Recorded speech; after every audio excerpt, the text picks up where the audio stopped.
찬양 대단히 감사합니다.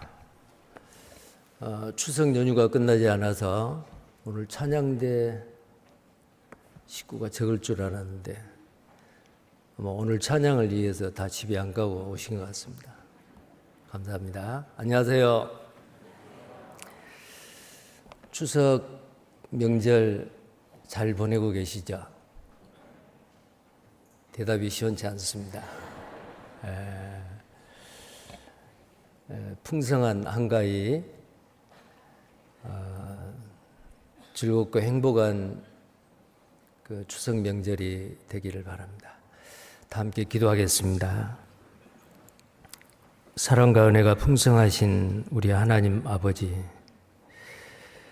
부족하고 연약하고 가난한 우리를 부욕해 하시기 위하여 그 높고 높은 보좌를 다 버리시고 이 땅에 낮고 천한 모습으로 스스로 가난케 되심은 우리를 부욕해 하기 위하여 주님 십자가에서 모든 것을 다 포기하시고 버리시고 우리를 위해서 십자가에서 피 흘려 죽으신 거 감사합니다.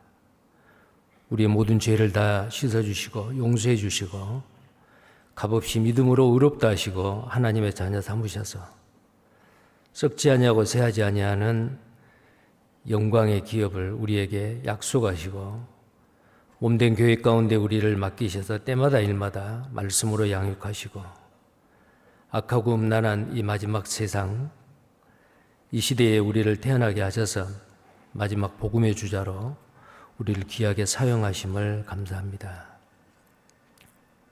추석 명절을 맞이해서 많은 형제 자매님들 또 고향을 찾아 그곳에 있는 각 지역교회에서 함께하고 계신 줄 압니다. 또 오늘도 이렇게 추석 명절인데도 많은 형제 자매님들 함께 말씀 앞에 나오셨습니다. 우리에게 필요하고 합당한 은혜의 말씀을 주시고 남은 생에 구별되게 의롭게 경건하게 하나님의 자녀로서 부끄럽지 아니하게 살 수 있도록 하나님께서 항상 도우시고 함께 동행하시고 하나님과 함께 일하는 자로 우리의 삶을 주님 앞에 온전한 헌신으로 주님 앞에 받은 그 은혜를 보답하는 삶을 살게 해주시기를 원합니다.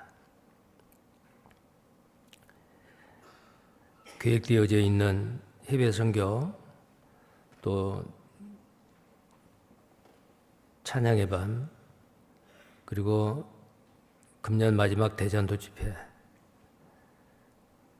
그리고 앞으로 계획되어져 있는 각 교구 집회 여러 가지 부서별로 계획되어 있는 그 모든 일들 하나님의 선하신 뜻 가운데서 순적하게 성취되게 하시고 우리를 통해서 하나님의 영광이 나타나기를 원합니다. 이 시간 주 성령님께서 함께 하시고 하나님의 거룩하시고 온전하신 뜻을 깨달아 알게 하시고 그 말씀을 믿음으로 순종하며 하나님을 기쁘게 하는 삶을 살게 해 주옵소서. 주 예수님 이름 받들어 기도드립니다. 아멘. 성경 말씀 요한계시록 1장 13절부터입니다.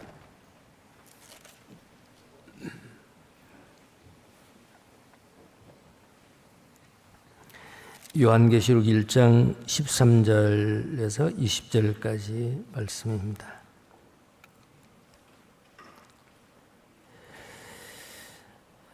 제가 읽겠습니다. 촛대 사이에 인자 같은 이가 발에 끌리는 옷을 입고 가슴에 금띠를 띠고 그 머리와 털의 희기가 흰 양털 같고 눈 같으며 그의 눈은 불꽃 같고 그의 발은 풀무에 단련한 빛난 주석 같고 그의 음성은 많은 물소리와 같으며 그 오른손에 7별이 있고 그 입에서 좌우의 날성검이 나오고 그 얼굴은 해가 힘있게 비치는 것 같더라.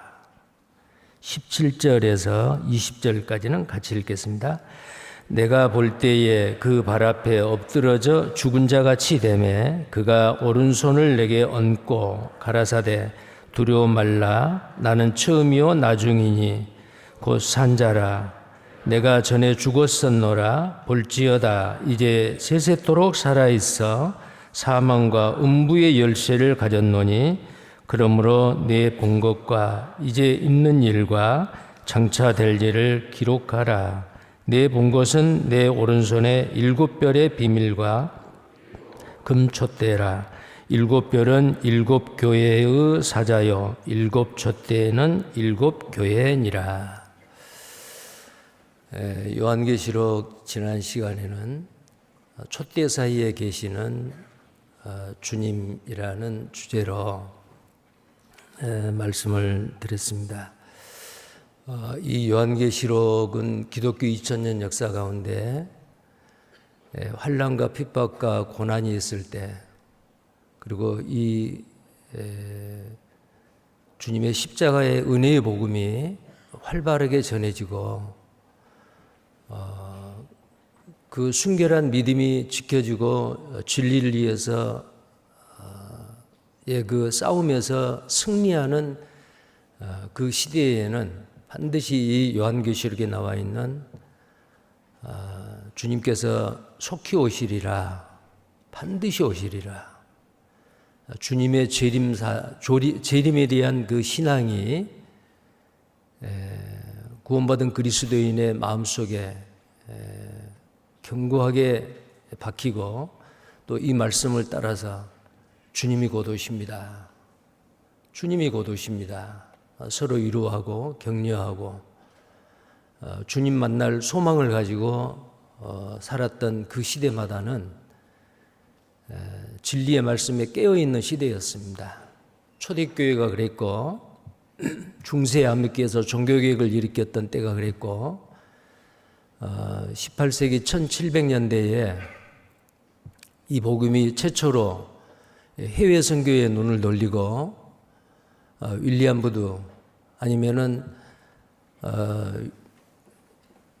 그 외에 많은 18세기의 그 믿음의 선배들이 가까운 곳에 자기 민족과 동족에게만 복음을 전하는 것이 아니고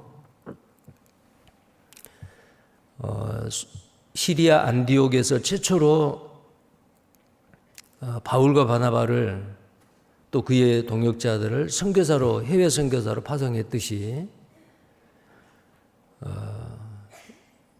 그 18세기에는 많은 선교사들을 영국을 중심으로 인도, 중국, 아프리카 그리고 아시아 아직 미전도 종족에게 복음을 전하기 위해서 목숨을 걸고 해외 선교에 눈을 돌렸던 그 시대 그때마다 주님이 곧 오신다라는 재림신앙을 견고히 하고 말씀을 붙잡고 살았던 시대입니다. 우리 시대도 마찬가지입니다. 그 어느 시대보다도 예수님이 오실 날이 가까운 시대입니다. 이번 추계 수양회 때나 전도연 수련회도 이제 그 전도인들 교제하는 가운데서 주님 오실 날이 너무 가깝습니다. 곧 오실 것 같습니다. 우리 시대에 틀림없이 주님이 오십니다. 그런 교제를 했습니다. 제가 얼마 전에 제가 간접적으로 들었는데요. 초등학생이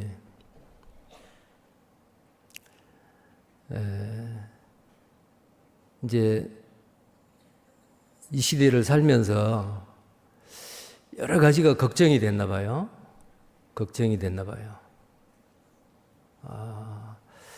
함께 놀아줄 사람이 이제 점점 멀어진 것 같고 좀 즐겁게 기쁘게 재밌게 살려고 하는데 각자 바쁘게 자기 일을 하고 그 모습을 보면서 외롭다, 슬프다 그랬대요. 그러면서 이제 스스로 위안을 받기를 근데 괜찮습니다. 내가 말씀을 들어보니까 하나님이 5년 안에 오실 것 같습니다. 그랬대요. 그 초등학교 어린아이 마음에 주님이 곧 오신다. 이제 그게 두 가지로 생각해 볼 수가 있는데요. 주님이 곧 오시니까 아무것도 안 하고 공부도 안 하고 일도 안 하고 그냥 주님 오시기만을 기다린다. 그건 잘못된 거죠. 그러나 그게 깨어있는 신앙이라면 정말 다행스럽잖아요. 주님이 오시는데 하루하루를 낭비하지 아니하고 정말 충성스럽게 구원받은 그리스도인으로서 신실하게 살아야겠다. 그런 다짐의 마음을 갖는다면 굉장히 주님이 기뻐하시는 그런 생각이다라고 생각할 수 있습니다. 자, 무엇보다도 이 요한계시록은 마지막 때를 살고 있는 우리가 지금까지 성경 66권 중에서 몇 번 반복해서 말씀을 드립니다. 참 어려운 책이다. 그리고 이 요한계시록을 통해서 많은 이단들이 생기고 자의적으로 해석을 해서 정말 이 요한계시록은 쉽게 접근할 수 없고 위험한 책이다. 이제 이렇게 생각을 할 수가 있는데 그렇지 않습니다.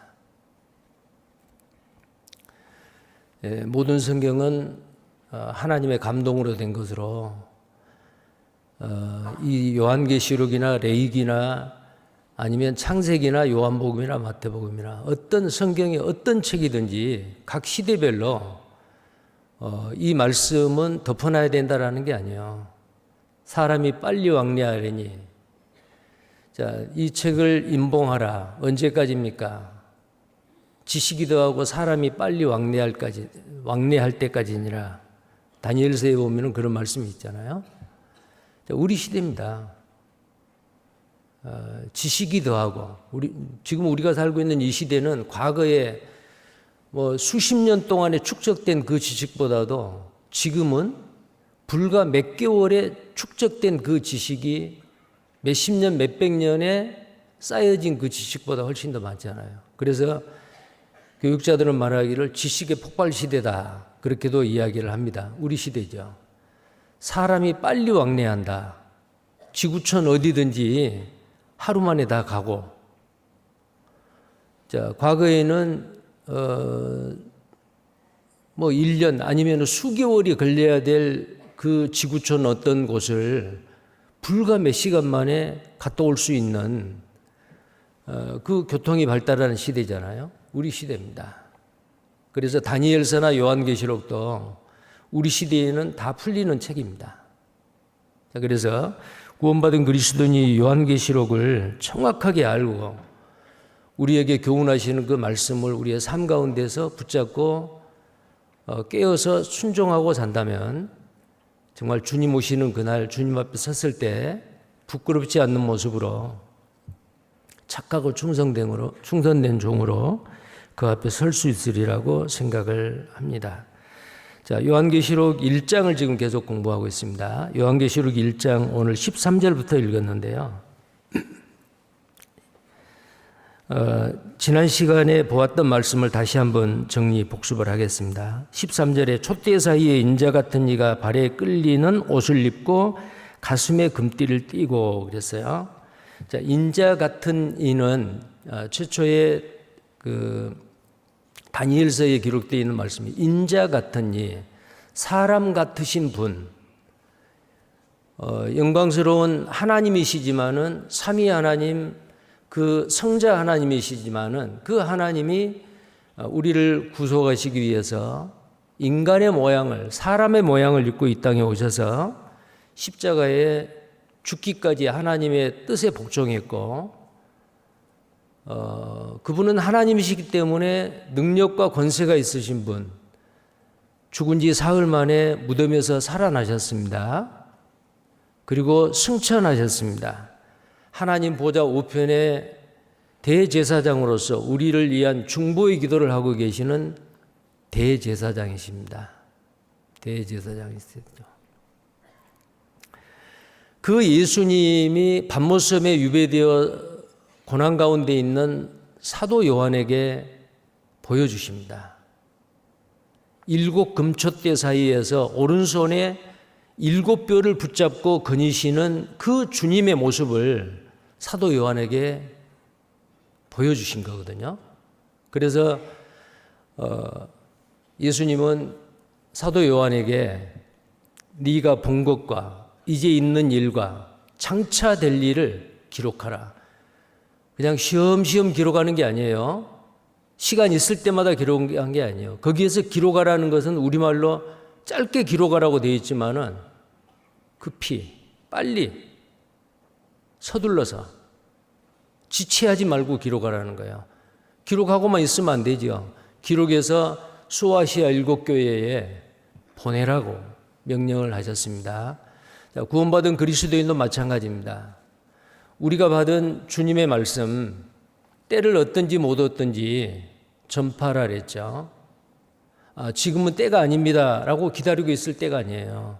때를 얻든지 못 얻든지 우리가 받은 이 복음의 말씀을 다른 사람에게, 가까이 있는 사람, 멀리 있는 사람, 해외에 있는 사람들에게도, 복음을 한 번도 듣지 못한 사람들에게 이 복음을 전해야 될 책임이 우리에게 있습니다.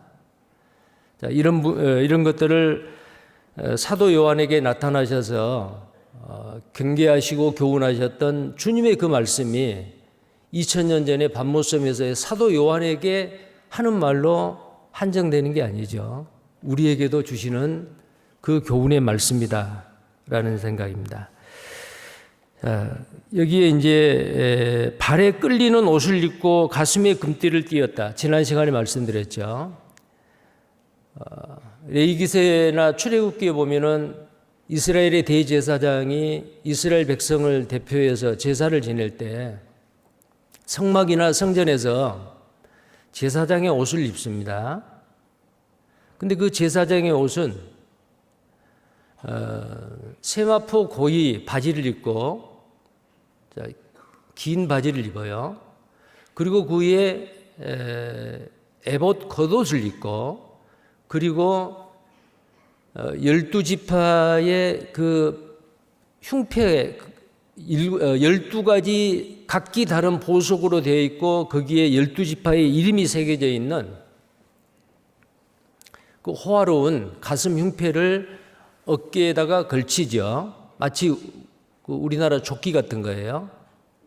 에봇입니다. 그 에봇을 걸쳐요. 관을 써요. 그러니까 사람에게, 하나님에게 보이는 것은 얼굴과 손이요. 나머지는 전부 다 긴 옷으로 덮어야 돼요. 자, 그리고 하나님 앞에 제사를 지냅니다. 그러니까 여기에서 예수님이 이렇게 긴 옷을 입었다, 발에 끌리는 옷을 입었다, 그 말은 대제사장으로서 하나님 보좌 우편에서 우리를 위한 중보의 기도를 하고 계시는 대제사장으로서 지금 일하고 계십니다. 이 땅에 오셨을 때는 선지자로서 복음을 전했고, 또 선지자로서의 핍박과 고난 가운데서 자기의 목숨을 십자가에 아낌없이 우리를 위해서 드려주셨잖아요. 자, 선지자로서, 지금은 대제사장으로서, 이제 다시 오실 예수님은 왕으로서 오시죠. 왕 중의 왕으로서. 다니엘서에 보면은 다니엘서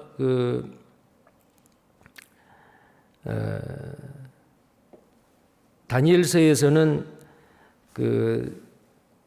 예수님의 모습을 어떻게 표시하느냐면 허리에다가 띠를 띈다라고 되어 있어요. 허리에다 띠를 떼요. 자, 이 땅에 오셨던 예수님은 아직 일이 안 끝났잖아요. 허리에 띠를 띠는 것은 종이 하는 일이에요. 근데 여기에는 가슴에 금띠를 띠었다.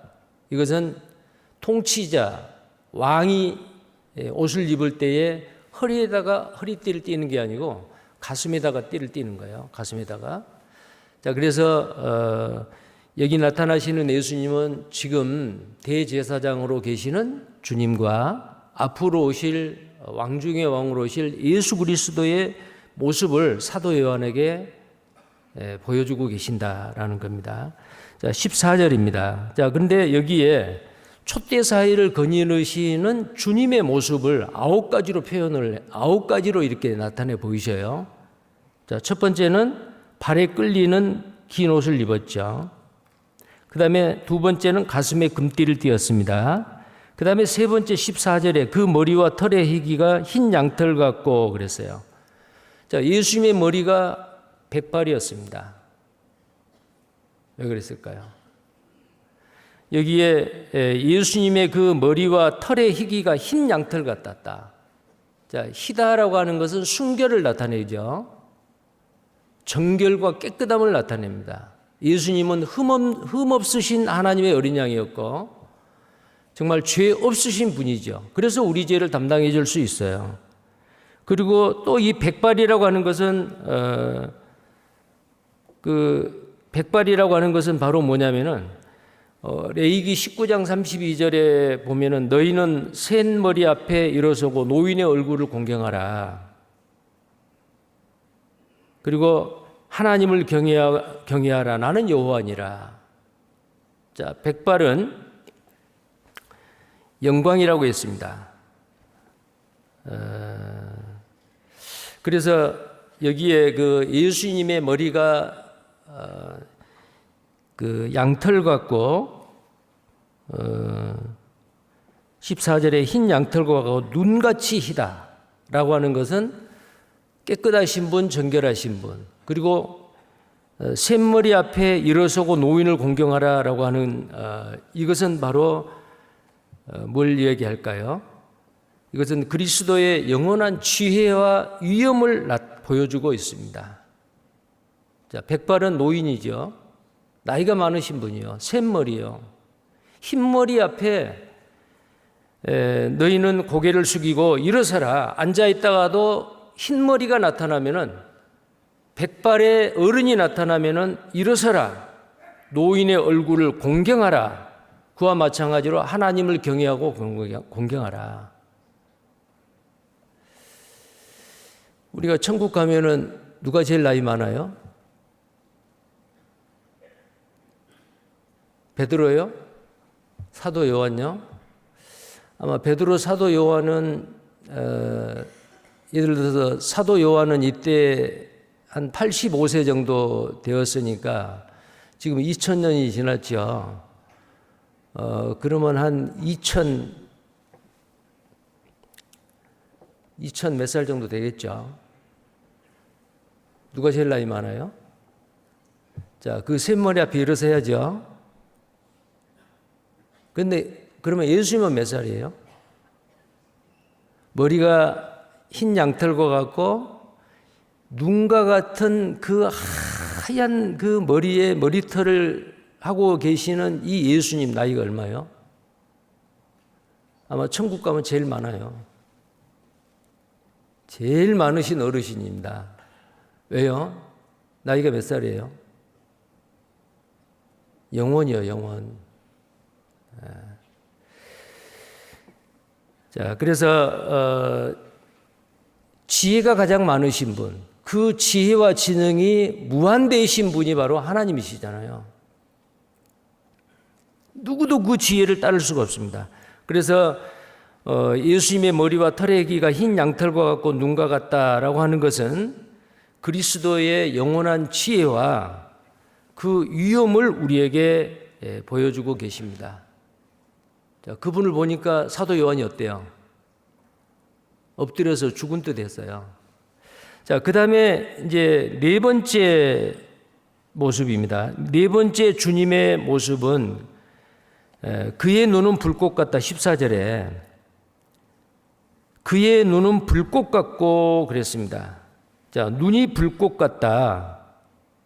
이것은 바로 사람과 같은 예수님께서 모든 것을 다, 모든 사물과 모든 사람을 다 통찰하시고 꿰뚫어 보시는 그 지식을 소유하고 계시는 분이에요. 사람은 사람의 마음을 모르지만은 예수님은 하나님이시잖아요. 창조주입니다. 알파와 오메가요.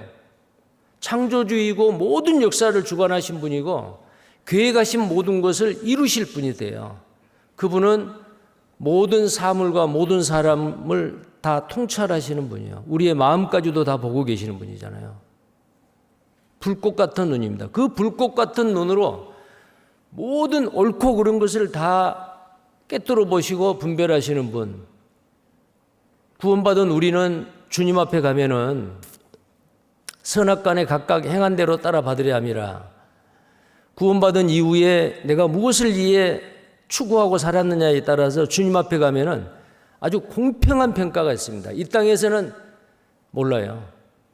이 땅에서는 누가 열심히 살고 선한 일을 많이 하고 아주 믿음이 좋은 것 같지만 주님 앞에 가면 평가가 달라질 수 있어요.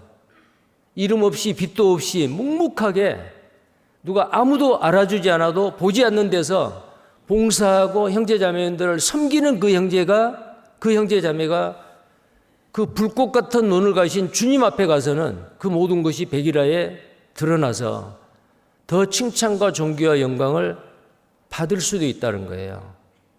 자, 그래서 우리는 나는 사람이 나를 어떻게 평가하든지 나는 개의치 않는다. 사도 바울이 고린도전서 4장에 그런 말을 했죠. 사람의 판단을 나는 개의치 않는다. 주께서 나를 판단하시리라. 자, 주님의 판단은 정확하고 공정합니다. 자, 그래서 우리가 구원받고 나서 이 땅에 사는 동안에 사람을 기쁘게 하랴, 하나님을 기쁘게 하랴. 내가 사람을 기쁘게 하는 자였으면은 내가 그리스도의 종이 아니라 갈라디아서의 1장에 보면은 사도 바울이 갈라디아 성도들한테 그렇게 말했잖아요. 사람의 눈은 잠깐입니다. 그러나 불꽃 같은 눈으로 우리를 보고 계시는 주님, 그 앞에 어떤 잘못된 것도 피할 수 없습니다.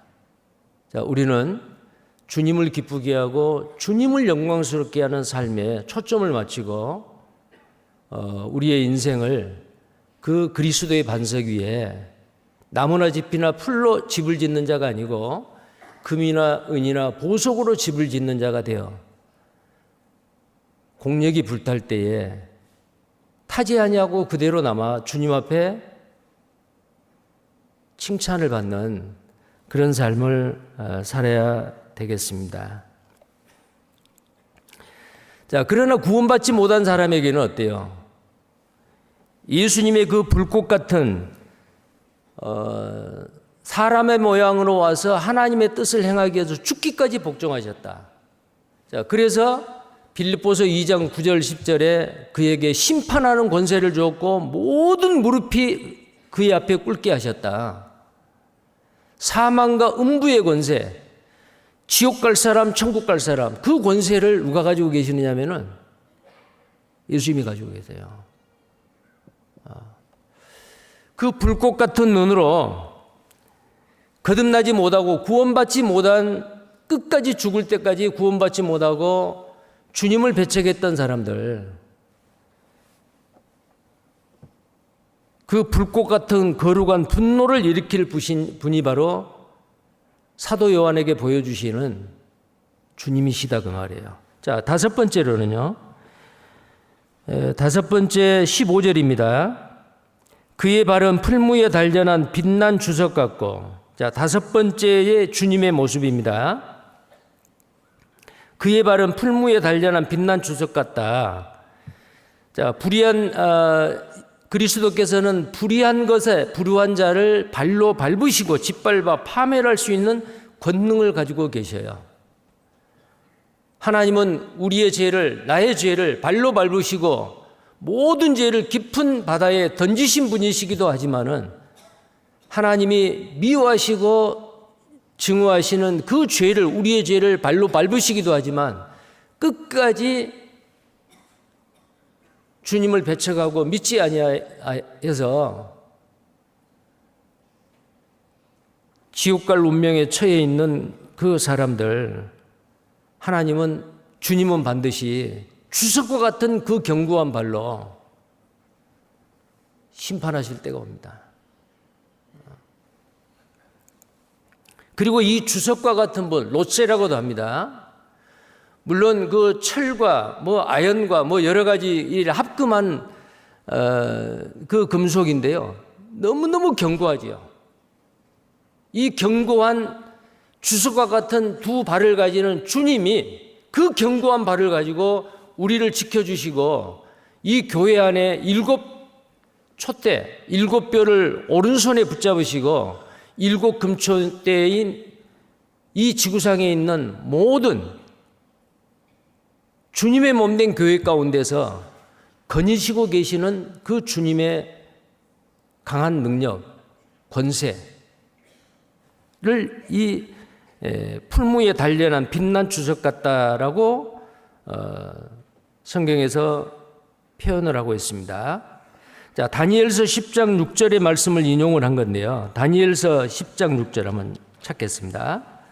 다니엘서 10장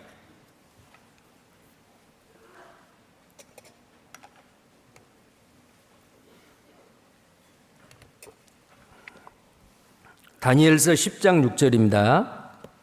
함께 읽겠습니다. 그 몸은 황옥 같고 그 얼굴은 번개빛 같고 그 눈은 햇불 같고 그 발은 빛난 녹과 같고 그 말소리는 무리의 소리와 같더라. 이 다니엘서 10장 6절에 있는 이 말씀이 다니엘에게 보여주시는 예수님의 모습이에요. 이건 이제 예언의 말씀이잖아요. 자, 그런데 이 다니엘서 10장 6절에 나타나신 보여주신 그 예수님의 모습이 요한계시록 1장, 지금 우리가 보고 있는 1장 15절에 그대로 있잖아요. 그의 발은 풀무에 단련한 빛난 주석 같다. 근데 다니엘서 10장 6절에는 그 팔과 발은 빛난 녹과 같다. 자, 팔과 발이 빛난 녹과 같다.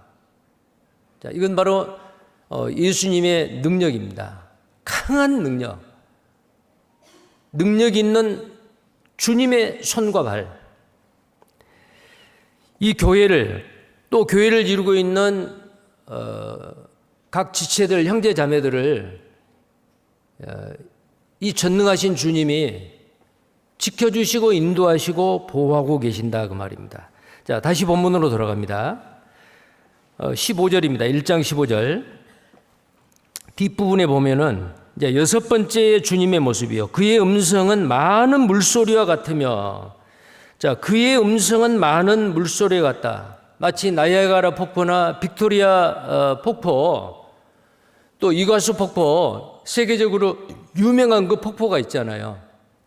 근데 그 폭포의 물소리는 멈추지를 않아요. 계속해서 물이 떨어지죠. 그 웅장한 모습, 장엄한 모습. 그런데 여기에 주님의 음성이 바로 그 많은 물소리와 같다. 자, 주님의 음성입니다. 주님의 입에서 나오는 그 음성은 어떤 것보다도 주님의 능력을 나타내죠. 기독교인들이 가장 중요히 여겨야 될 것은 주님의 입에서 나오는 말씀입니다. 어떤 기도의 응답으로 기적과 이적이 나타나고 기도의 응답을 받았다 할지라도 그보다 더 중요한 것은 말씀입니다. 이스라엘 백성들은 기적과 이적을 쫓아다녔어요. 예수님이 오셨을 때도 우리에게 표적을 보여주세요. 그러니까 악하고 음란한 세대가 표적을 구하나 나는 요나의 표적밖에 보여줄 표적이 없다 그랬어요. 말씀대로 이 땅에 오셔서 십자가에 죽으시고 3일 만에 부활하실 예수 그리스도. 요나의 그 표적으로 나타나잖아요. 표적 자체가 중요한 게 아니에요. 그 표적은 바로 말씀하신 주님을 신뢰하고 믿게 하기 위한 하나의 수단이에요. 근데 그 수단을 따르면 안 되잖아요. 우리 구원받은 그리스도인은 정말 말씀을 중요시해야 됩니다. 표적과 기사, 예를 들어서 방언, 초대교회 있다가 잠깐 있다 그쳤어요. 기적, 우리 시대도 기적이 일어납니다. 그러나 지금은 기적과 이적을 통해서 하나님이 자신을 나타내는 게 아니에요.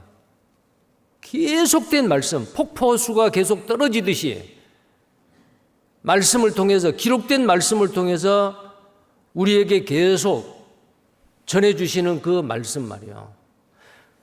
그래서 일곱 교회, 소아시아 일곱 교회의 그들의 모습과 그들에게 교훈하고 칭찬하고 책망할 때에 예수님이 반드시 했던 반복된 말씀이 있어요. 뭘까요? 가라사대요. 보세요. 자, 요한계시록 2장입니다. 먼저 에베소 교회죠. 2장 1절. 에베소 교회의 사자에게 편지하기를 오른손에 7뼈를 붙잡고 7 금쪽대 사이에 다니시는 이가 가라사대. 가라사대라는 말이 무슨 말이에요? 말씀하시대요. 주님의 입으로부터 나오는 그 말씀은 큰 물소리와 같이 폭포에서 쏟아지는 물과 같이 쉬지 아니고 계속 우리에게 오는 거예요. 그래서 구원받은 그리스도인은 이 하나님의 주님의 음성, 주님의 말씀을 간헐적으로 우리가 공급받으면 안 되죠. 설교를 통해서, 묵상을 통해서, 성경을 읽는 걸 통해서 그 읽는 말씀을 순종함, 삶 가운데서 순종함을 통해서 이거 쉬면 안 돼요. 마치 좋은 음식이 있었을 때 한꺼번에 몰아서 먹는 그런 사람이 있다면 건강에 해로울 거예요. 맛이 없어도 늘상 먹는 음식을 뭐 하루에 3끼를 먹든지 2끼를 먹든지 꾸준히 먹어야 되잖아요. 우리의 영혼의 양식도 마찬가지요. 그 웅장한 폭포수가 계속 쏟아지듯이 주님의 음성은 큰 물소리와 같다. 주님의 음성은 많은 물소리와 같다. 계속되는 거예요. 자, 그 다음에요. 두 번째 교회가 있죠. 서머나 교회 8절. 서머나 교회의 사자에게 편지하기를 처음이요 나중이요 죽었다가 살아나신 이가 가라사대. 자, 가라사대로 시작되죠. 주님이 말씀하시되 그 말이에요. 그 다음 12절에 버가모 교회입니다. 버가모 교회의 사자에게 편지하시기를 좌우의 날성검을 가진 이가 가라사대. 자, 똑같은 말이 가라사대. 가라사대죠. 자, 그 다음에 18절, 2장 18절. 두아디라 교회의 사자에게 편지하기를 그 눈이 불꽃 같고 그 발이 빛난 주석과 같은 하나님의 아들이 가라사대. 자, 그 다음에 두아디라 다음에요. 사대교회죠. 3장 1절입니다. 사대교회의 사자에게 편지하기를 하나님의 7영과 7뼈를 가진 이가 가라사대. 내가 내 행위를 아노니 내가 살았다 하는 이름은 가려졌으나 죽은 자로다. 자, 그 다음에 사대교회 다음에 빌라델비아 교회죠. 3장 7절. 빌라델비아 교회의 사자에게 편지하기를 거룩하고 진실하다. 진실하사 다윗의 열쇠를 가지시니 곧 열면 닫을 사람이 없고 닫으면 열 사람이 없는 그이가 가라사대. 자, 예수님께서 사도 요한에게 보여줄 때 7교회에게 내가 뭘 행했다? 행할 것이다? 그 말이 앞서서 가라사대. 가라사대. 자, 마지막으로 라오디게아 교회입니다. 3장 14절. 라오디게아 교회의 사자에게 편지하기를 아멘이시여 충성되고 참된 증인이시여 하나님의 창조의 근본이시니가 가라사대. 가라사대는 뭐래요? 주님이 말씀하시되 주님의 음성이에요. 자, 그래서 여섯 번째 주님의 모습을 그의 음성은 많은 물소리와 같다. 자, 많은 물소리와 같다. 하나님은 그 모든 이름 위에 하나님의 말씀을 두셨다라는 그 시편의 말씀이 있죠. 요한복음 1장에도 태초에 말씀이 계신지라 이 말씀이 하나님과 함께 계셨으니 이 말씀이 곧 하나님이시라. 말씀이 하나님이에요. 창조를 할 때에 하나님이 빛을 어떻게 만들었다 그러 안 하고 빛이 있으라 하심에 빛이 있었다 그랬어요. 말씀이요. 자, 하나님의 말씀은 바로 파워, 능력입니다. 권세입니다. 그래서 구원받은 그리스도인이 정말로 중요하게 생각해야 될 거 하나님의 말씀이에요. 하나님의 말씀. 자, 그 다음에 7번째 주님의 모습은, 자, 9번의 주님의 모습을 표현을 하고 있는데 16절입니다. 요한계시록 1장 16절. 그 오른손에 7별이 있고, 자, 7번째죠. 오른손에 7별이 있다. 근데 그 7별은 나중에 그 20절에 그 비밀을 말해주죠. 7별은 7교회의 사자다. 에인절. 천사다. 그런데 여기에 그러면 천사에게 이 편지를 했을까요? 물론 이럴 수 있어요. 이 지구상에 있는 모든 교회를 보이지 않는 하나님, 구원받은 그리스도인에게도 각자 천사가 있잖아요. 베드로가 감옥에 갇혔을 때에 그의 천사가 그를 보호한다 그랬어요. 구원받은 그리스도인은 구원받자마자 한 사람 한 사람에게 그를 지켜주는 천사가 따라요. 그러면 이 교회도, 이 지구상에 있는 7교회, 모든 교회도 이 교회를 주님이 자기의 사역자 천사를 통해서 크고 작은 어려운 일 지켜줄 수도 있죠. 자, 그런데 여기 오른손에 잡고 있는 16절에 그 오른손에 7별이 있다 그랬는데 주님의 손에 7별, 이 7별의 비밀이 20절에 내 본 것은 내 오른손에 7별의 비밀과 7 금촛대라. 7별과 7교회의 7별은 7교회의 사자요 그랬죠. 사자, 천사입니다. 그러면 여기에서요, 에베소서 2장 1절 아까 읽었잖아요. 자, 에베소 교회의 사자에게 편지하기를, 여기 있는 사자나 위에 있는 7별 비밀의 7교회의 사자나 똑같아요. 에인절, 천사예요. 그러면 예수님께서 사도 요한에게 말하기를, 야, 너 써가지고 천사에게 편지해, 그 말일까요? 그 말이 아니에요. 여기에 에베소 교회의 사자에게 편지하기를 그랬어요. 에베소 사자에게 편지하라. 이 사자가 누구예요? 에베소 사자가 누구요? 7교회의 사자가 누구냐 그 말이에요. 교회의 일꾼입니다. 아마 어쩌면은 사도 요한은 예수를 믿는다는 그 그리스도인이라는 이유 때문에 도미티안 황제의 대박해때에 붙잡혔어요. 광산이 있는 이 밤모습에 유배돼서 광산 일을 합니다. 날마다 자기 의지와는 상관없이 강제 노역에 시달리고, 그러나 그는 포기하지 아니하고 기도하고 하나님 앞에 무릎을 꿇었습니다. 그리고 어쩌면 사도 요한은 이렇게 하나님 앞에 기도했을 수도 있겠다는 생각이 들어요. 하나님, 내가 에베소 교회에 사역자 일꾼인데, 에베소 교회 대표였어요. 그리고 말씀을 전했어요.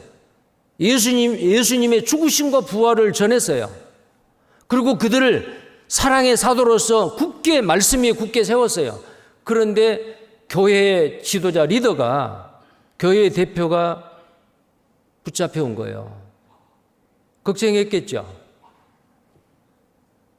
사도 요한이 없는 에베소 교회 어떻게 됐을까? 박해를 피해서 뿔뿔이 흩어질 수도 있었을 거고, 어떤 분은 너무너무 무서워서 자기의 믿음을 버린 사람도 있었을 수도 있겠고요.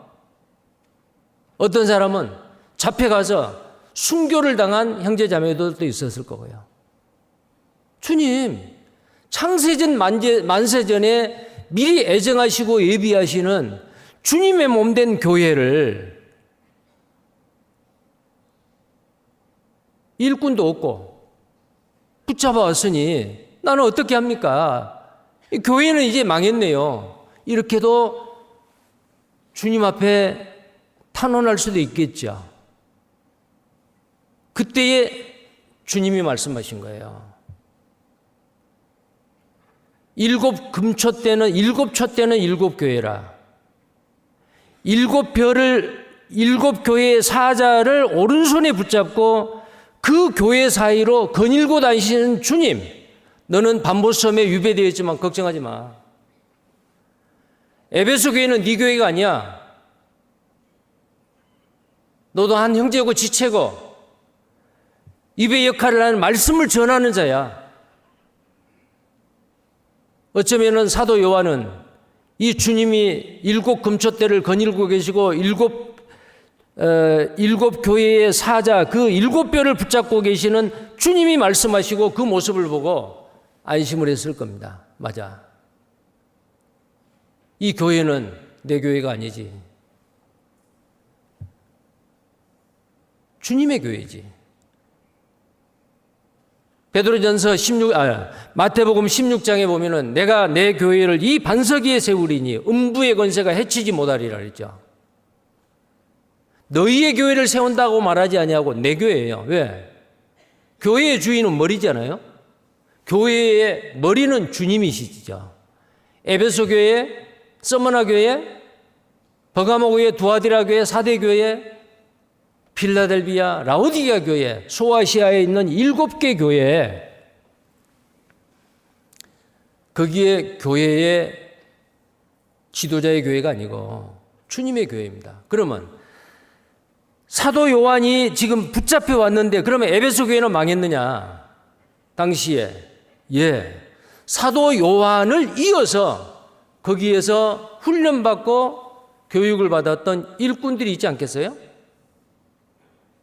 그래서 이게 교회의 사자는 반모섬에 위배되어 있는 사도 요한은 에베소 교회에 그 말씀을 전하는 자였는데 반모섬에 위배되어 있고 1년 8개월 동안 지금 편지를 써서 보내라고 하는데 편지를 써서 보내면 누구한테 보내요? 에베소 교회 사자에게 보내라.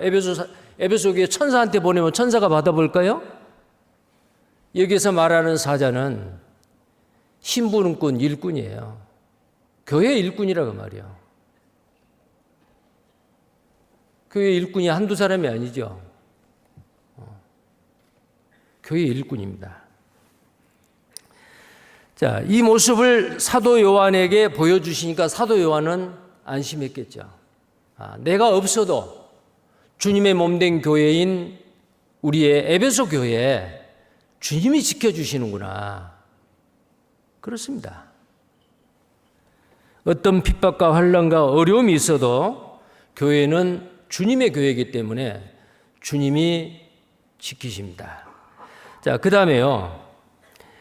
8번째의 주님의 모습입니다. 8번째 주님의 모습이요. 16장 중간입니다. 얼굴은 해가 힘있게 비치는 것 같더라. 예수님의 얼굴을 보니까 아주 힘있게, 해가 힘있게 비치는 것 같더라 그랬어요. 이 얼굴은 그 사람의 모든 것을 대표하잖아요. 자, 머리끝부터 발끝까지의 모든 것을 통합적으로 표현한 게 얼굴이에요. 해와 같이 빛났다. 마태복음 17장에 보면은 변화산에 예수님의 세 제자를 데리고 갔죠. 그런데 그 예수님이 어떻게 변했어요? 여기에 있는 그 비슷한 말이 있습니다. 자, 마태복음 17장을 찾겠습니다. 마태복음 17장 2절 말씀이에요.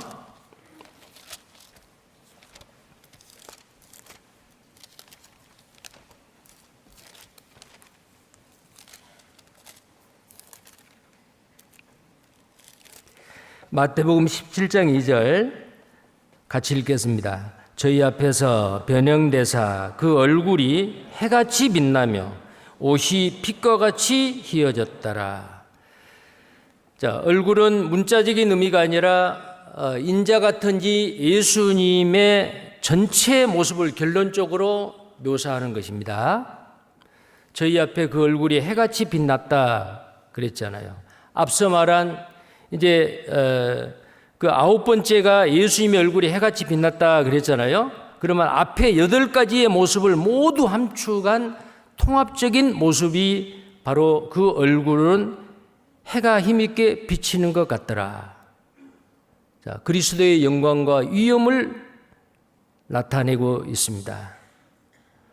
우리 구원받은 그리스도인은 하나님이 각자에게 맡기는 사명과 소명에 신실하고 충성돼야 합니다.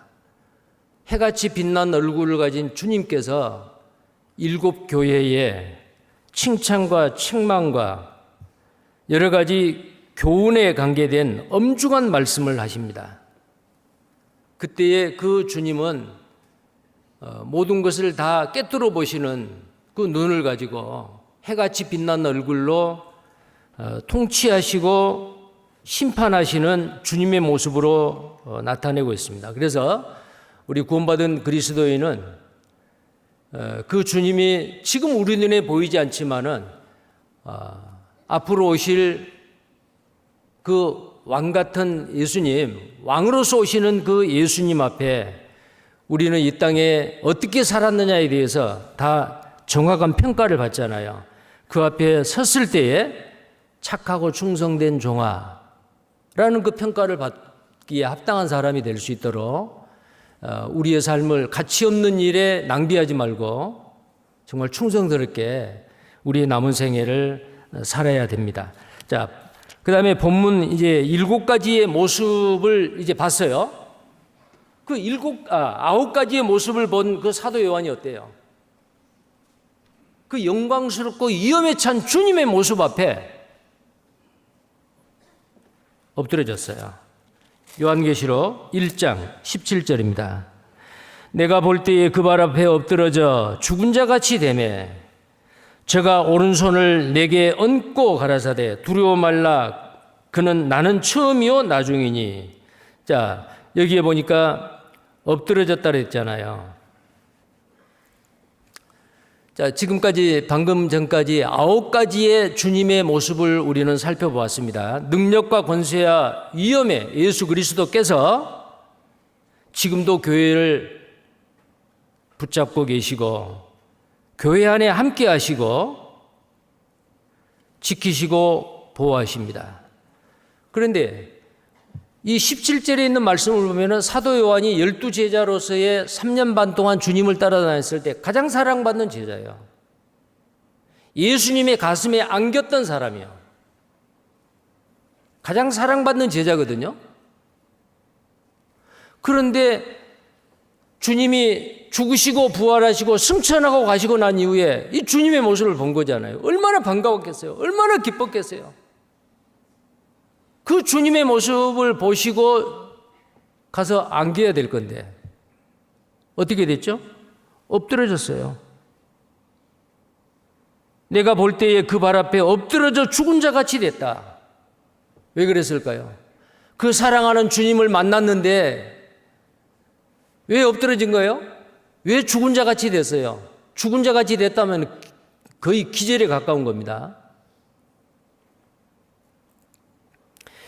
이것은 어떤 수치심에 또는 아니면은 두려움에 이렇게 됐을까요? 여기서 말한 이 두려움은 무엇인가를 무서워하고 두려워하고 수치심에서 어쩔 수 없이 그냥 거기서 죽었다 그게 아니고요. 구약의 모든 많은 선지자들이나 구약의 하나님의 그 일꾼들 종들은 하나같이 거룩하시고 어미하신 그 주님이나 하나님이 나타났을 때 현현했을 때 그 앞에서 죽은 자같이 되었습니다. 그게 바로 뭐예요? 그 영광스러운 주님 앞에서의 예배이고 경배죠. 우리가 만약에 주님이 갑자기 나타나면 어떻게 해야 돼요? 우리도 아마 그럴 거예요. 사람과 비교할 수가 없는 거예요. 그 영광스러운 그 권세 많으신 주님의 앞에 우리는 무릎 꿇고 머리를 숙일 수밖에 없죠. 우리 중에서도 존경하는 사람, 아주 지체가 높은 사람, 도저히 평소에는 근접할 수 없는 사람, 그런 사람이 만약에 갑작스럽게 만나게 된다면 어때요? 반드시 쳐다봐요? 고개를 숙여요. 이렇게 가까운 데서 뵙게 돼서 영광이에요. 하물며 알파와 오메가이신 창조주 예수 그리스도 앞에 우리가 섰을 때에 우리는 경외하고 경배하고 예배하지 않을 수 없습니다. 고개 숙여야 돼요. 자, 우리는 구약 성경에서 많은 말씀 가운데 그걸 보지요. 삼손의 아버지 마노아라는 사람이 있었어요. 하나님의 사자가 나타나는, 물론 그분은 예수님입니다. 예수님이 현현하신 거예요. 좀 기다리세요. 염소를 잡아다가 제물을 드리겠습니다. 불에 타서 올라갔어요. 나중에 자기 아내에게 우리가 하나님을 보았으니 반드시 죽으리다.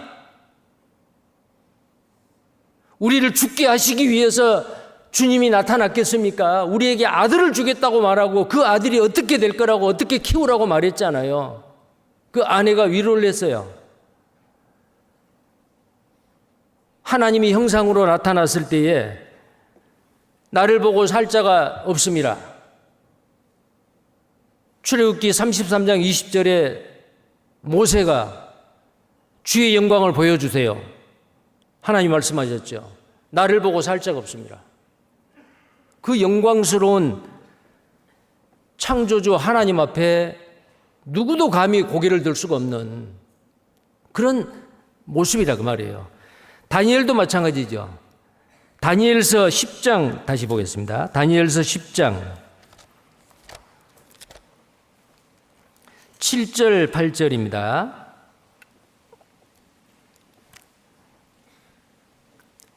사도 요한과 같이 주님이 나타나셨어요. 보여주셨어요.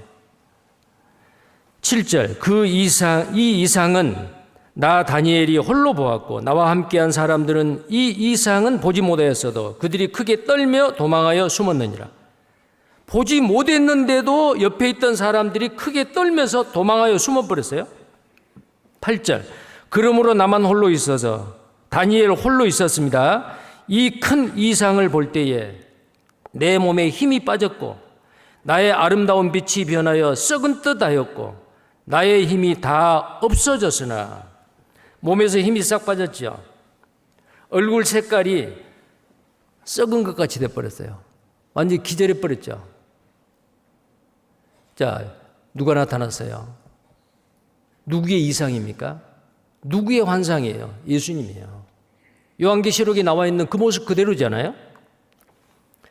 다니엘도 그랬고 이사야도 주님이 나타났을 때 나는 망하게 되었다 그랬어요. 이사야서 6장 5절에도 보면은 주님이 나타났습니다.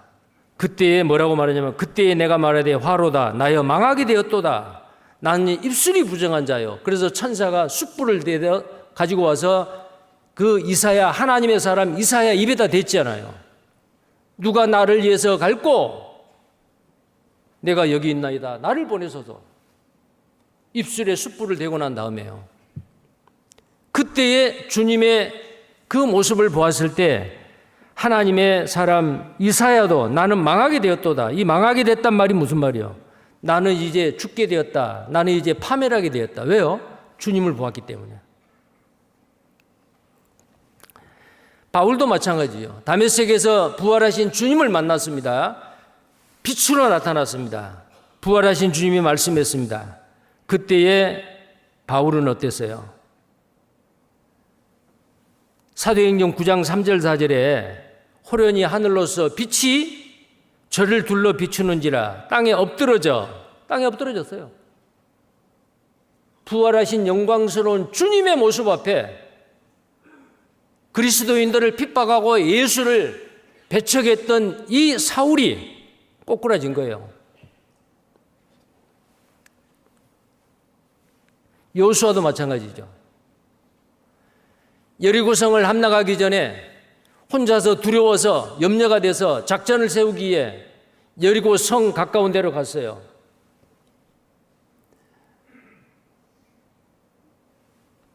모세를 따라서 부사관이었죠. 그냥 모세의 그늘에서만 살았어요. 그런데 모세가 죽었습니다. 이제는 이스라엘의 지도자가 된 거예요. 두려워요. 그래서 하나님은 이 여호수아에게 두려워 말라. 내가 너와 함께함이라. 담대하라. 두려워 말라. 몇 번 반복하지요. 두려웠어요. 그래도. 근데 갑작스럽게 칼을 빼딘 한 사람이 나타난 거예요. 너는 우리를 위함이라 대적을 위함이냐? 나는 여호와의 군대 장관이다. 그분이 누굴까요? 주님입니다. 여호와의 군대 장관으로 나타나선 주님 앞에 여호수아는 어떻게 됐죠? 내가 선 땅은 거룩하니 내 발에 신을 벗으라. 여호수아는 그 군대 장관 현현하신 예수님 앞에 엎드렸습니다. 사도 요한이 엎드려서 죽은 것 같이 됐다는 것은 하나님을 섬기는 경건한 하나님의 사람들은 누구나 다 동일한 태도예요. 이렇게 돼요. 그런데 놀라운 사실은 이제 우리는 새 언약을 받은 사람들이에요. 구약시대 때나 여기에 성경에 나와 있는 이때는요, 예수님이 앞에 나타났어요. 그런데 그 예수님이 어디 계세요? 우리 속에 계세요. 내 안에 계세요. 요한복음 14장입니다. 요한복음 14장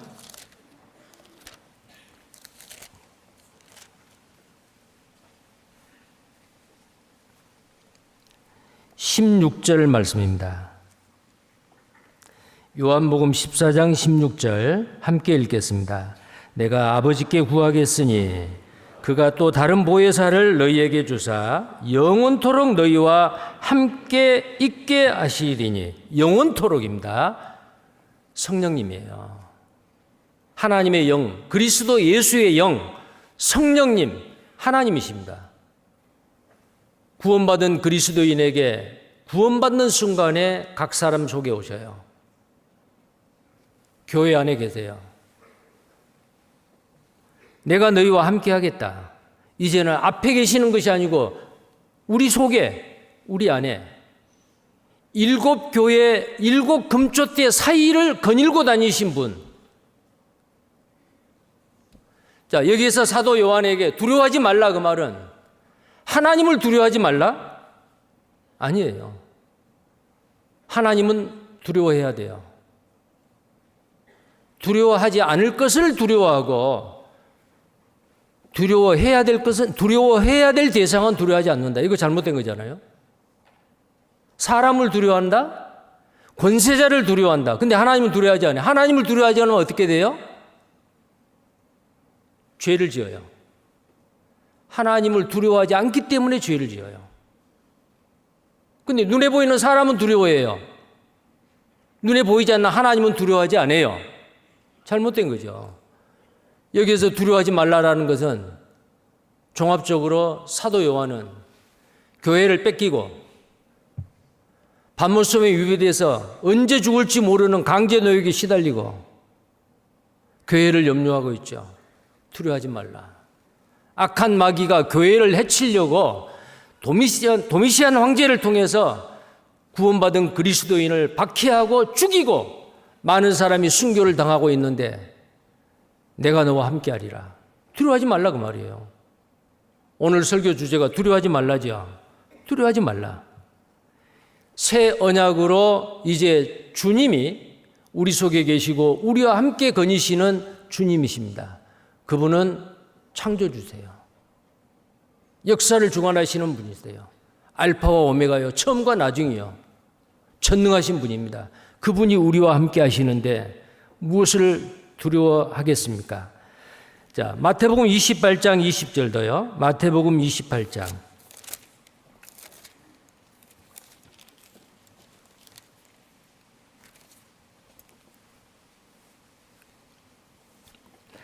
마태복음 28장 20절입니다.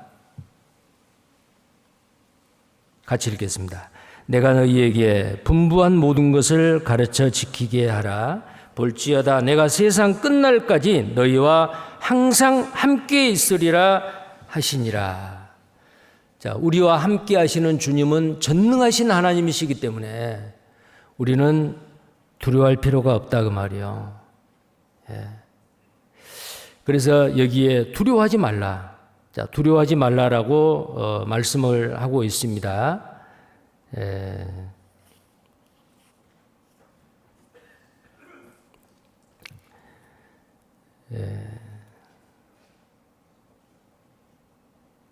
자, 두려워하지 말라.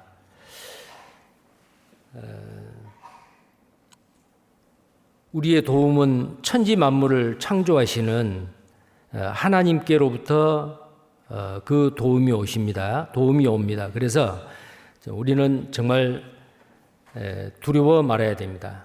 요한에게 예수님께서 하시는 말씀 중에서 아주 중요한 말씀이죠. 두려워 말라. 아까 요한계시록 1장 17절에 본문 말씀 가운데 예수님께서 엎드려 죽은 자 같이 된 사도 요한에게 오른손을 그 사도 요한에게 얹었어요. 이 오른손은 능력의 손이죠. 권능의 손입니다.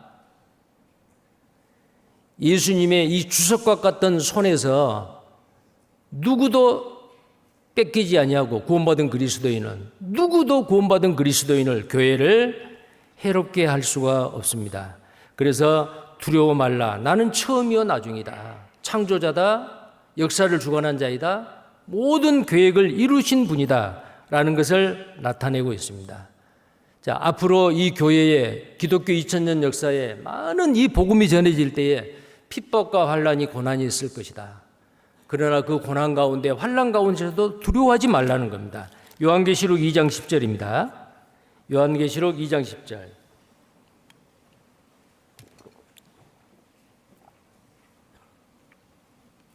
2장 10절 같이 읽겠습니다. 네가 장차 받을 고난을 두려워 말라. 볼지어다 마귀가 장차 너희 가운데서 몇 사람을 오게 던져 시험을 받게 하리니 너희가 10일 동안 환난을 받으리라. 네가 죽도록 충성하라. 그리하면 내가 생명의 면류관을 내게 주리라. 자, 고난을 받아도 두려워하지 말라. 그 고난 가운데 내가 너와 함께 하겠다라는 말이에요. 그 도미시안 황제 때에 81년에서 96년까지 AD 이 도미시안 황제가 타이터스 장군의 동생이라 그러죠. 굉장히 아주 잔인하게 구원받은 그리스도인들을 핍박을 했어요. 자, 그러다가 AD 313년에 콘스탄틴 대제가 기독교를 공인합니다. 꿈에서 금십자가를 보고 갑작스럽게 기독교로 개종을 해요. 그래서 기독교의 박해가 이제 없는 세상이 됐다라고 생각을 했어요. 313년. 그런데 한 47년 후에 AD 360년에 줄리안이라는 로마 황제가 등단을 했어요. 그 사람은 콘스탄틴 대제의 사촌 동생이었습니다. 그런데 이 줄리안이라는 이 그 황제가 또 기독교를 박해한 거예요. 많은 사람이 맹수의 밥이 되고 죽어나갔어요. 그런데 이런 일화가 있습니다. 그때 한 무명의 그리스도인이 이제 굶주린 사자에게 밥이 되기 위해서 내보내는데 그것을 본 그 줄리안 황제가 그 그리스도인에게 말했대요. 너는 두렵지 않느냐? 그러니까 황제에게 말한 거예요. 예, 저는 두렵지 않습니다. 깜짝 놀란 거예요. 지금 몇 분 후에는 그 사자의 밥이 될 건데 두렵지 않다는 거예요. 왜 두렵지 않느냐? 나의 주 예수님이 살아계십니다. 뭐? 그 갈릴리 나사렛 예수가 살았다고? 예, 지금도 살아계십니다. 그러니까 그러면 네가 믿는 그 예수 살아서 지금 뭐하냐? 그렇게 물으니까 이 무명의 그리스도인이 예, 지금 예수님은 살아서 황제와 같은 사람의 관을 만들고 있습니다. 그랬대요. 죽은 사람 들어가는 그 관 말이요. 예수님이 목수였죠. 신경 안 썼어요. 근데 얼마 후에 이 사람이 전쟁터에 그 황제가 나가서 죽었어요. 근데 죽기 직전에 이렇게 말했대요. 갈릴리의 나사렛 예수, 그가 진정한 승리자다. 그렇게 말했대요. 뭐 그런 일화가 있어요. 자, 왜 우리는 두려워하지 않습니까? 사망과 음부의 권세를 가지고 있어요. 사망과 음부가 뭐예요? 사람은 한 번 죽으면 끝이라고 생각을 해요? 아니죠. 죽음 위에 육체와 영혼이 분리돼서 영혼은 음부에 가 있고 나중에 다시 살려서 음부에 있는 영혼과 죽은 육체를 다시 살려서 둘째 사망 불못에 집어넣습니다. 근데 그 사망과 음부의 권세, 누가 지옥 가느냐, 지옥 가고 천국 가는 그 권세를, 천국의 권세를 예수님이 가지고 계세요. 사망과 음부의 연세를 가졌다. 그래서 우리는 두려워할 필요가 없다고 말이에요. 그리고 그는 산자요, 죽은 자가 아닙니다. 나는 전에 죽었다, 이제는 살았다. 주님의 죽으심과 부활하심, 죽었다라고 하는 것은 십자가 사건입니다. 우리를 구원받게 하기 위해서 십자가에서 피 흘려 죽으신 예수님, 3일 만에 성경대로 다시 살아나신 예수님, 지금도 살아서 하나님 우편에 앉아 계시고 우리를 위해서 응원하시고 기도하시는 예수님, 죽음이 두렵지 않아요. 구원받지 않는 사람이라면 죽음이 두렵죠. 히브리서 2장 15절에 그리스도 예수께서 이 땅에 오셔서 십자가에 죽으시고 부활하신 이유가 뭐예요? 죽기를 무서워함으로 일생에 매여 종로로 다는 자들을 놓아주기 위해서 예수님이 육신을 입고 이 땅에 오셔서 죽으시고 부활하셨다고 말이에요. 사망의 권세를 십자가에서 다 이뤘다 할 때 십자가로 승리하셨습니다. 골로새서 2장 15절에 예수님이 마귀와의 영적인 싸움에서 마귀의 대가리를 깨버리고, 비록 예수님은 죽었다가 3일 만에 몸이 상했지만은 그것은 악한 사탄 마귀가 예수님의 발꿈치를 좀 상하게 하는 것뿐이요. 창세기 3장 15절에 있는 말씀대로요. 사탄 마귀는 대가리가 깨졌어요. 완전히 무장해제됐어요. 힘을 못 써요. 사망의 권세를 가지고 있었던 악한 마귀를 깼습니다. 천국 가고 지옥 가고 심판의 권세는 예수님에게 있어요. 이제 예수님의 죽으심과 부활하심을 믿음으로 말미암아 영원한 생명을 얻은 우리는 어때요? 천국 가는 거 당연해요. 왜 갑니까? 의인이기 때문에. 왜 의인 됐습니까? 믿었기 때문에. 우리가 뭘 행해서 율법을 지켜서가 아니고 주님이 십자가에서 다 이루었다라고 하시는 영원한 속죄의 사실을, 우리를 구원하시기 위해서 죽으시고 우리를 의롭다 하시기 위해서 부활하신 예수님을 나의 구세주로 나의 주님으로 믿을 때에 하나님은 믿을 때에 그 믿음을 의로 여기신 거예요. 죄인으로 태어나서 죄를 짓고 살고 앞으로 죄를 지을 가능성이 있지만 한 번도 죄 짓지 않는 사람으로 인정해 주시는 거예요. 그래서 우리 의인 된 거예요. 행함으로 말미암지 않고 율법의 행위로 말미암지 않고 오직 믿음으로 말미암아 의롭다함을 받은 천국 갈 하나님의 백성들이 된 거예요. 그래서 우리는 죽음이 두렵지 않아요. 왜요? 죽어도 살아요. 나를 믿는 자는 죽어도 살겠고 무릇 살아서 나를 믿는 자는 영원히 죽지 아니하리라. 우리 시대는 죽음을 경험하지 아니하고 주님 앞에 갈 수 있는 시대임에 틀림없습니다. 죽음이 두렵지 않죠. 고난은 잠깐이요. 그러나 영광은 영원한 겁니다. 두려워하지 말라. 내가 구원받은 그리스도인으로서 이 땅에 사는 동안 어려운 일들이 있을 수 있어요. 힘들고 어려운 일들이 있을 수 있어요. 그 힘들고 어려운 일이 뭐예요? 내가 추구하고 원하는 것이 없어질, 주님 앞에 가져가지 못할 이 세상의 것을 추구하고 살면 힘들어요. 왜요? 그것을 얻기 위해서. 그리고 마음도 안 편해요. 그런데 먼저 그의 나라와 그의 의를 구하라. 그리하면 이 모든 것을 너희에게 더하시리라. 여러분 무엇을 두려워합니까? 혹시 앞으로 무슨 질병에 걸릴까 봐서 두렵습니까? 교통사고 당할 게 두렵습니까? 전쟁이 일어날 거 두렵습니까? 다른 사람에게 나쁜 평가를 받을까 봐 두렵습니까? 가난해질 것이 두렵습니까? 우리가 두려워해야 할 대상은 구원받지 않는 이방인들이 걱정할 겁니다. 두려워할 게 없어요.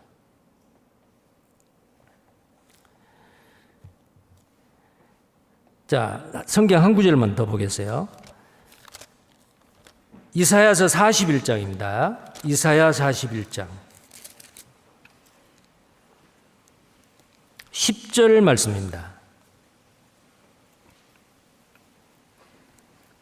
이사야 41장 10절 두려워 말라 내가 너와 함께 함이니라 놀라지 말라 나는 내 하나님이 됨이니라 내가 너를 굳세게 하리라 참으로 너를 도와주리라 참으로 나의 의로운 오른손으로 너를 붙들리라 보라 내게 노하던 자들이 수치와 욕을 당할 것이요 너와 다투는 자들이 아무것도 아닌 것 같이 될 것이며 멸망할 것이라. 자, 바벨론에 끌려가는 이스라엘 사람들, 자, 바벨론의 포로로 끌려가서 70년 동안 포로 생활을 해야 되고 예루살렘 성이 파괴되고 이제 이럴 것을 선지자를 통해서 말씀을 하는 거예요. 그런데 너희는 두려워하지 말라. 능력의 의로운 오른손으로 너를 붙들리라. 근데 이때 당시에 그 강대국하고 지배를 받고 있던 이 약소한 이스라엘 하나님의 백성들은 비교를 한다면 이거예요. 지렁이 같아요. 지렁이는 땅을 기어다니는 지렁이. 누구든지 부주의로 밟을 수도 있잖아요. 지렁이 같은 야고바. 자, 13절입니다. 이는 나 여호와 너의 하나님이 내 오른손을 붙들고 내게 이르기를 두려워 말라 내가 너를 도우리라 할 것임이니라. 무엇을 먹을까 무엇을 입을까 어떻게 할까 염려하지 말라 그 말이에요. 두려워하지 말라. 생활에 앞으로 미래에 닥칠 아직도 닥치지도 않는 그 미래의 불안 두려워하지 말라 그 말이에요. 14절에 지렁이 같은 너 야고바 너희 이스라엘 사람들아 두려워 말라 나 여호와가 말하노니 내가 너를 도울 것이라 네 구속자는 이스라엘의 거룩한 자니라. 지렁이 같은 너 야고바 지렁이 같은 이스라엘아. 이때 상황이요 강대한 그 이스라엘을 침공하고 그들을 괴롭히는 강대국 물론 그들은 하나님의 법을 어기고 귀를 막고 듣지 않냐고 듣지 않아서 하나님이 몽둥이를 들어서 때린 거죠.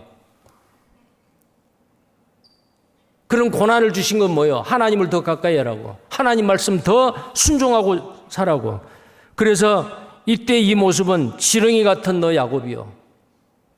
근데 나중에 두려워하지 말라. 왜 두려워하지 않아요? 그 강대국보다 더 강한 자가 계세요. 여호와 하나님이죠. 두려워하지 아니하고 하나님을 두려워했을 때에 하나님을 두려워하고 말씀을 믿고 순종했을 때에 그들은 나중에 어떻게 역전이 될까요? 바로 약속이 있죠. 15절에 보라 내가 너로 이가 날카로운 새 타작 기계를 삼으리니 내가 산들을 쳐서 부스러뜨리기를 만들 것이며 작은 산들로 겨같게 할 것이라. 16절 같이 읽겠습니다.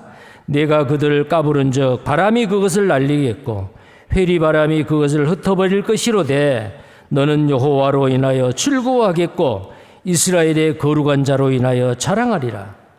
자, 우리가 자랑할 것은요 용맹을 자랑하지 말라. 내 지혜를 자랑하지 말라. 돈 많다고 자랑하지 말라. 무엇을 자랑해요? 여호와 아는 것을 자랑하고. 에레미야 9장 23절 24절에 보면 그래요. 여호와로 인하여 자랑하는 거예요.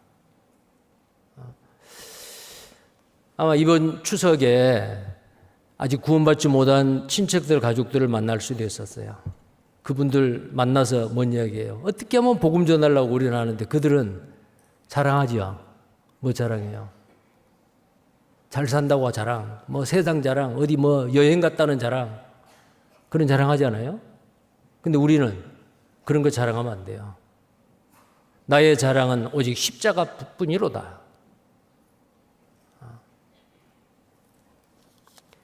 여기에 지렁이 같은 이스라엘이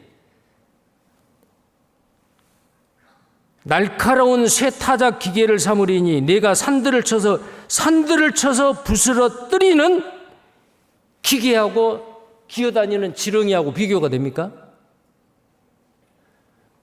하나님은요, 지렁이 같은 연약한 자를 하나님이 들어서 사용하시고 하나님의 그 강한 능력을 나타내십니다.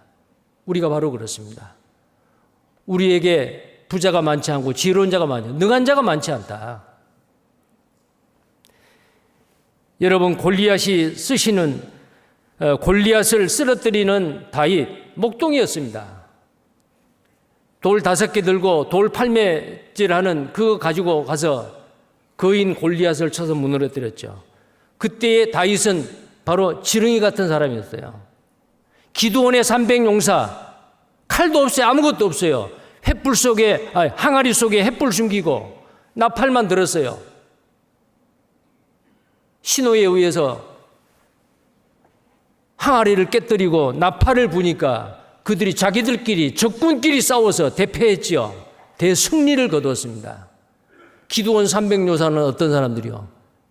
지렁이 같은 사람들이요. 연약한 사람들이요. 근데 하나님께서 그렇게 쓰셔요.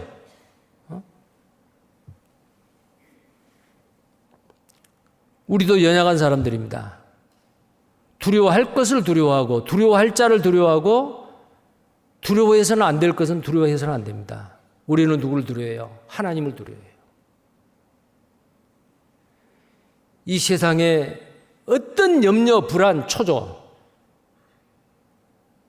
내가 하루 중에 무엇을 걱정하고 염려하고 있는가? 그거 두려워하는 거예요. 앞으로 내 장래를 두려워하지 말라. 왜요? 지렁이 같은 나를 들어서 타작기기로 만드는 거예요. 강한 자로 만드는 거예요. 하나님이 우리와 함께 하십니다. 두려워 말라. 내가 너와 함께 함이니라. 의로운 오른손으로 너를 도와주리라. 그 주님이 내 속에 계시고 우리 가운데 계십니다. 구약시대와 같이 선지자 하나님의 종들에게 잠깐 나타났다가 사라지는 분이 아니에요. 내 속에 계셔요. 우리 안에 계세요. 그래서 7 금초대 사이에 7 별을 붙잡고 거느리시는 주님. 그 7 별이 누구요? 교회에서의 주님의 일꾼들이라니까요. 각자 우리요. 우리는 주님의 손에 붙잡힌 사람들입니다. 걱정하지 마십시오. 두려워하지 마십시오. 담대하게 날마다 십자가로 승리하는 우리 모두가 되기를 바랍니다. 기도하겠습니다. 우리를 사랑하시는 거룩하신 하나님 아버지 감사합니다. 능치 못함이 없는 주님께서 우리의 대장이 되시고 지렁이 같은 우리를 들어서 강한 타작기계로 만드셔서 마귀와 그의 사자들과의 영적인 싸움에서 승리하게 하시는 하나님 감사합니다. 날마다 십자가로 승리하는 우리가 되게 해주옵소서. 내일부터 있는 파라과이 해외 선교 어떤 어려움이 있어도 능히 극복하게 하시고 많은 영혼들이 주님 앞에 돌아와 아버지께 영광을 드리고 주님의 지경이 넓혀질 수 있도록 하나님께서 우리를 귀하게 사용해 주시옵소서. 추석 연휴를 맞이해서 많은 분들이 고향으로 떠나서 또 가족들과 함께하고 있습니다. 그곳에서도 주님의 영광을 나타내게 해 주옵소서. 오늘 또 이렇게 함께하신 우리 형제 자매님들 언제 어느 때 무슨 일이 있든지 간에 전능하신 하나님의 손에 붙잡혀 날마다 승리하며 주께 기쁨과 영광을 드리는 우리가 되게 해 주옵소서. 주 예수님 이름 받들어 감사하며 기도드립니다. 아멘. 찬송